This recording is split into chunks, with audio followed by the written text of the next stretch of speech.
দেখো আমি এখন কোথায় যাচ্ছি। আমাদের বাড়ির পাশেরই আমার একটা দেওরের মেয়ের অন্নপ্রাশন। তা অনুষ্ঠানটা রাতের বেলায় হচ্ছে একটা মাঠে। আমরা দেখো কত সুন্দর প্যান্ডেল করেছে, জায়গাটা খুব সুন্দর। আমাদের বাড়ির পাশেই, খুব ভালো লাগছে। তা আমি যাচ্ছি, দেখো আমাদের সবাইকে দেখাচ্ছি কি কি দেখতে পাচ্ছ। দেখো আর তোমাদের কেমন লাগছে একটু বলো।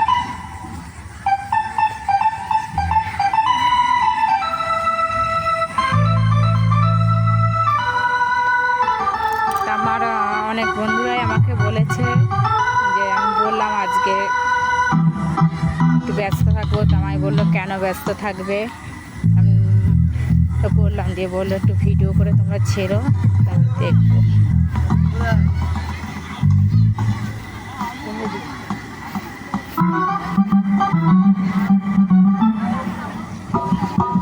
পুরো মাঠটাই দেখো।